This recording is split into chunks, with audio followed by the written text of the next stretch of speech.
नमस्कार दोस्तों, YouTube channel में आपका दिल से स्वागत है। इस कहानी को जरा गौर से सुनिएगा क्योंकि ये कहानी आपकी जिंदगी बदलने वाली है।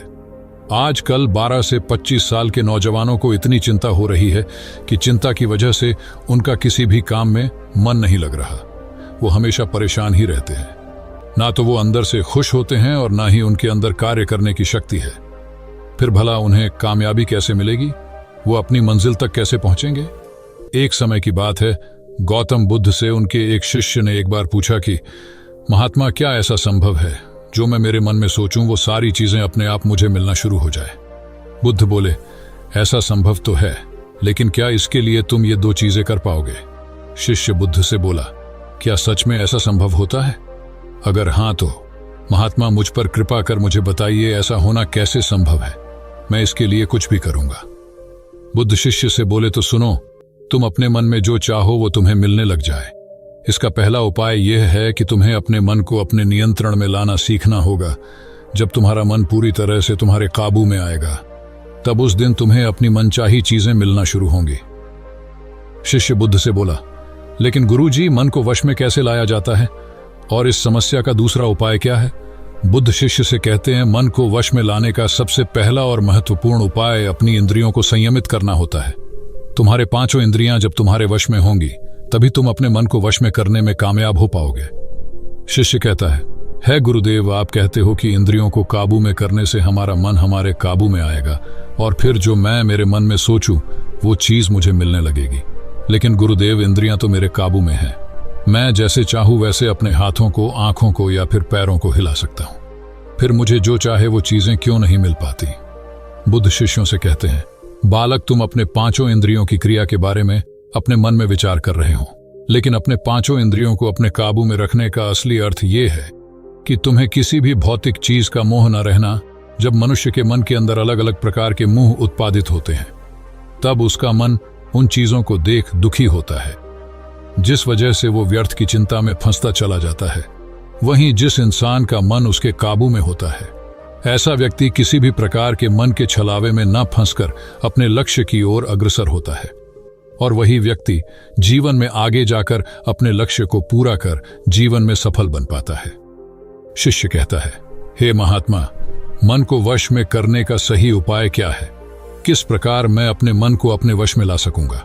और गुरुदेव, दूसरा उपाय क्या है जिससे मैं अपनी मनचाही चीजों को पा सकता हूं?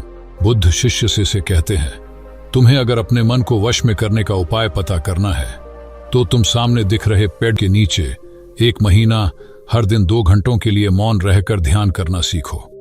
जैसे ही तुम्हारे इन 30 दिनों का सफर खत्म होगा, वैसे ही तुम्हें अपने मन को काबू में करने का उपाय मिल जाएगा। जिस दिन तुम्हें अपने मन को काबू में करने का उपाय पूरी तरह से हो गया, उसी दिन से तुम अपने मन में जिस भी चीज का विचार करोगे, वही चीज तुम्हें प्राप्त होना शुरू होगी। अगर तब तुम पैसे के बारे में या फिर संसार में मौजूदा किसी भी चीज के बारे में अपने मन में विचार करते हो, तो वो विचार तुम्हें अपनी मनचाही चीज को प्राप्त करने में तुम्हारी मदद करेगा। पर इसके लिए तुम्हें अपने मन को वश में कर पाना अत्यंत जरूरी है। जब तुम अपने मन को वश में कर लोगे, तभी मैं तुम्हें दूसरे उपाय के बारे में बताऊंगा। शिष्य बुद्ध को प्रणाम कर कहता है, ये तो काफी आसान कार्य है। 1 महीना ही क्या, मैं 1 साल तक 2 घंटे उस पेड़ के नीचे बैठ सकता हूं।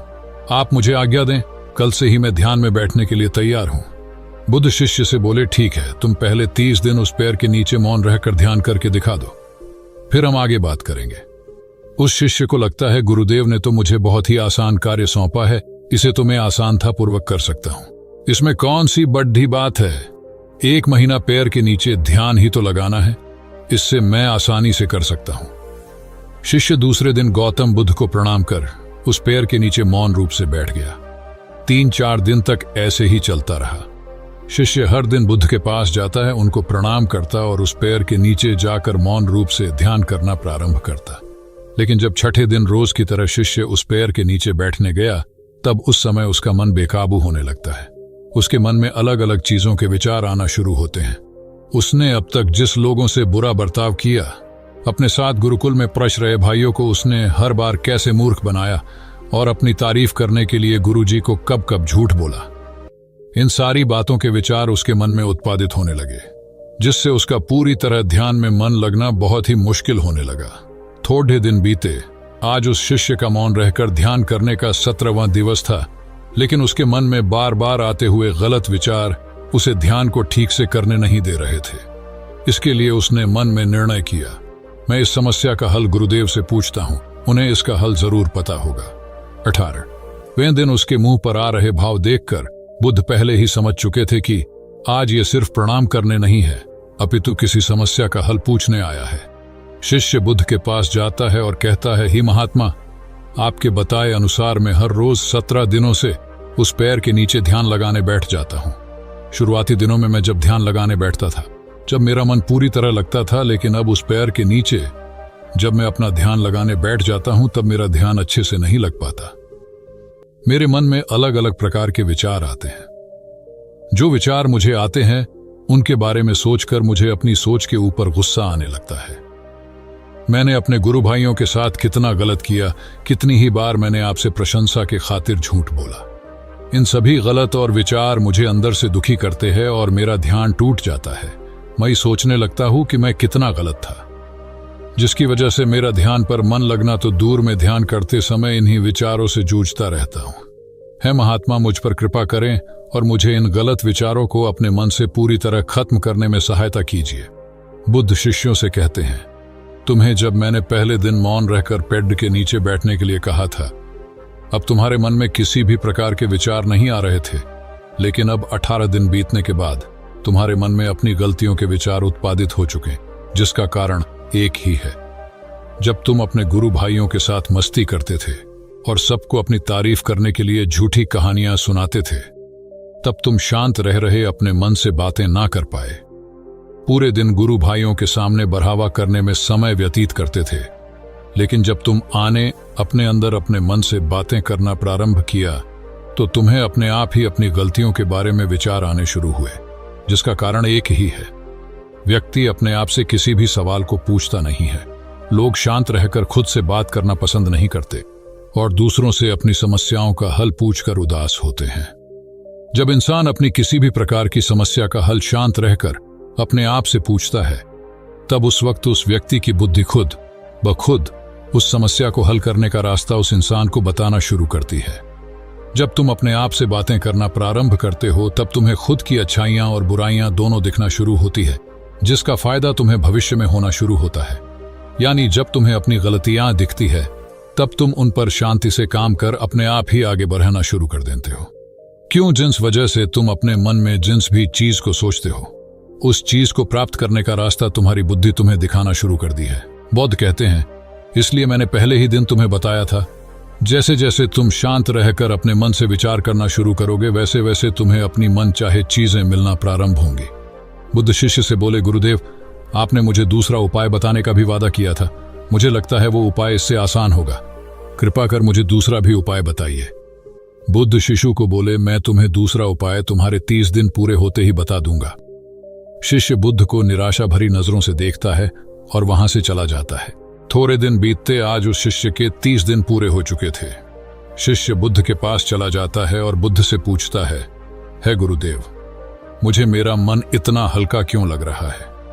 आज मेरे मन में पहले से कम विचार आते हैं और मेरे मन में किसी चीज को प्राप्त करने का मोह भी नहीं है।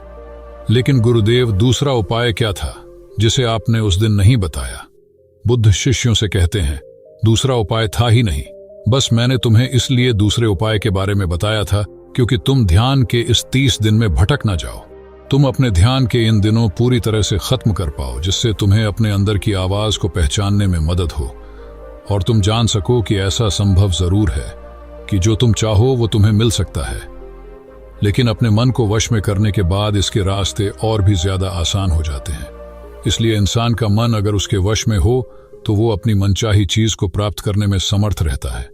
वो कहते हैं ना, मन के जीते जीत और मन के हारे हार। इसलिए मन को काबू में करना सीखो, शांत रहो, हर दिन ध्यान करो, एक्सरसाइज करो, तभी तुम्हारे दिनचर्या बदलेगी। जब तक तुम अपने मन को शांत नहीं कर लेते, तब तक तुम जीवन में कुछ भी नहीं पा सकते। कुछ पाने के लिए मन का शांत होना जरूरी है और तब तुमको हर वो चीज मिलेंगे जो तुम सोचोगे। दोस्तों, गौतम बुद्ध की इस कहानी को आप अपने परिवार या मित्रों के साथ शेयर करके उन्हें भी बुद्ध के ज्ञान से अवगत करा सकते हैं।